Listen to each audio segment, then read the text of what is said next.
the former majority leader, also has some problem. You know, Chief Tony School just pulled down one of the churches and is building it.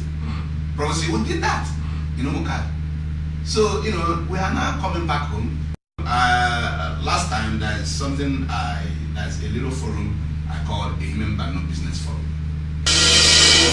Don't forget, we're still on this very important discussion, people's voice, and we're still talking with the honorable member representing Ehime Mbno, local government area of Imo State, and we have been talking about the whole number of things he's been doing for his local government area, and you would look at him and you would say, he's such a young man. He's such a young man. Yes, but I think, sir, I'm coming back to that in a very short time.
You see, when you talked about farming, that you guys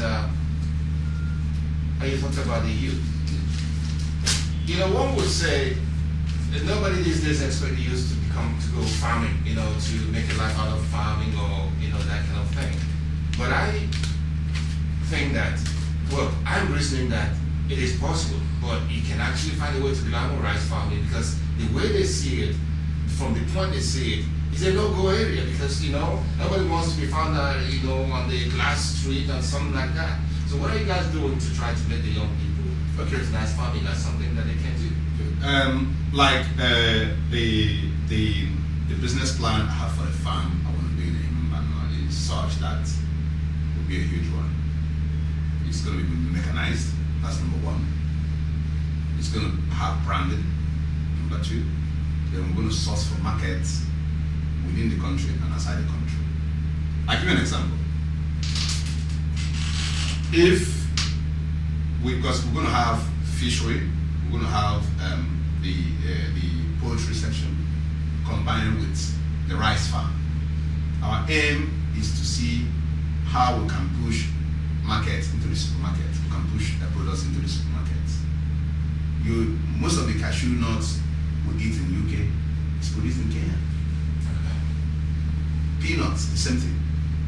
Sometimes you see flowers are being moved from Zimbabwe or Kenya to supermarkets in UK. So one of the things I'm doing is I'm working with a company that will also be partners in financing the farm. That company supplies some UK supermarkets. Now, when we take off, we are going to show our youths what it means to be a farmer. Like, you're a farmer does not mean that you don't run business. Farming is the biggest business you can think of. Does not mean you will be able to marry a beautiful girl. No, you put a grain in the soil and you produce cups of cups of rice from one grain. It's something that is natural and is unbelievable. So we're going to have a seminar where our youths will now be tutored on what farming is all about and how large you can be as a farmer. So, you know, because of the crude way our parents have been farming, it's not mechanized, you know, and what comes out of it is little, you know, it's nothing to write home about. And then coupled with the bad road, even when you go into big scale farming to bring the produce out, it's also a problem. But I can tell you that some of our youths are very into big time farming. We have Dr. Anye, he's a big rice farmer. We have what's his name?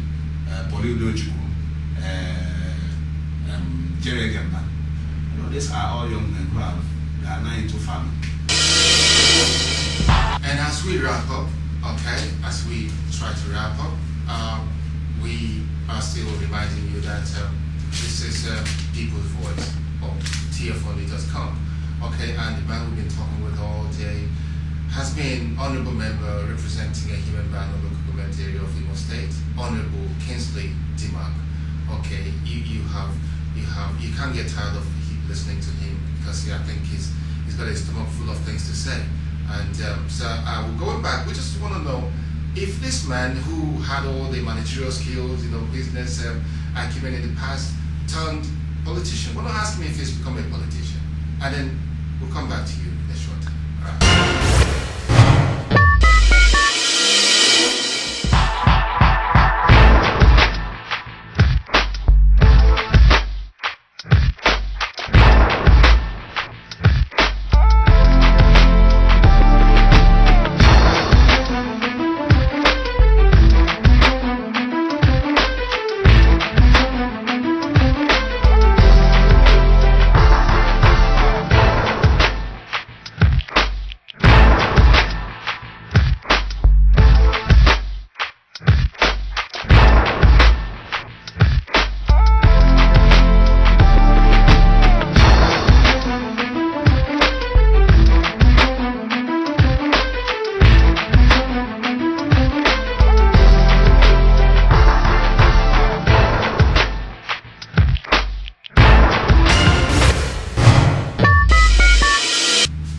Welcome back to People's Voice on TFOnly.com, and we have been having a wonderful moment with the Honorable Member Kingsley Dimaku, representing Ehime Mbno local government area of Imo State.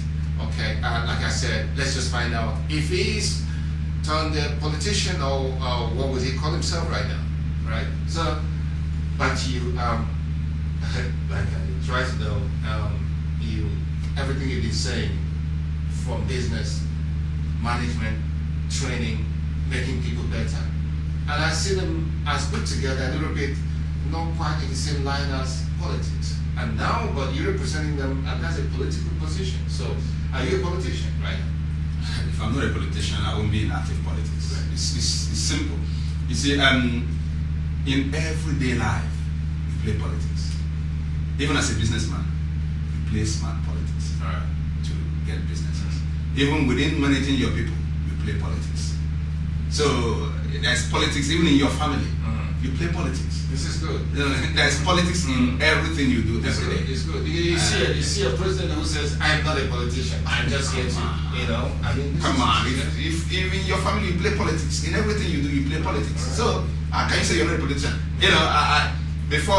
Before now, I never knew what is called bill. But today, I can tell you that I've moved 3 bills on the floor of the House. Right. One is now a law. 3 private bills. One is now a law. One is on the verge of becoming a law. I have moved motions, on the floor. These are things that politicians do. But more so, politics is about how do you affect the life of the people. Do you affect them positively or negatively? So that is what politics is all about. People look at it in the Nigerian context. They think that politics is all about stealing. That politics is all about, telling lies. But I'm sorry, that's not politics. Politics is how can you affect the life of people? How can you change the life of people? And it's very important that we change the life of people positively for posterity's sake. Okay. It's all right. I like that. I just like that. And I just want to take you because you live in the UK for a couple of years, I understand. And, I lived in the UK for almost 10 years, over 10 years. Wow, that's a lot. Yeah. And you got even Mbno people living across the world. There was UK, US, everywhere. Yeah. So, and you're representing them here at home, and you know how life is over there abroad. What would you like to say to them? I mean, for the people of Ehime Mbno and Nigerians in diaspora, I encourage them to come and contribute their tobacco. You see, the problem is that most of our people are afraid of coming back home. They think of of security, they think of other things, an orthodox way of killing people. But I tell you, if you believe in God, there's nothing God cannot do. If you listen to the Vice President Sambo speaking in Canada, he was encouraging our people who are professionals in their different fields. It's not only politics. You can come into Nigeria and establish a hospital. We have a lot of our people who are consultants in UK, in America, who are running big hospitals. So why can't we come back home and establish? We have people who run different things. So I encourage our people in the diaspora to come back home. Do not be afraid of security. We'll get there. It's a gradual process. America and UK did not just get there all of a sudden. Sure. They went through a process. We are going through that process. But believe you me, we'll get there. But we have to persevere. And we have to believe in God. There is nothing that is impossible with God. It's true. Well, it's been a wonderful moment. Thank you very much. All right. Thank you very much, sir. And may God be with you as you go. All right. You've been like a man of the people, at least from what I heard. And then I'm sure the Ehime people will testify to this. Thank you very much. Thank you. This is where we draw the comments for now, okay, on People's Voice. We'll be going next time somewhere else. It could be your area, but what we're saying is you're going to have to find time to tune to this station and this very program every time it's on, okay? People's Voice is what we call it on tfoni.com.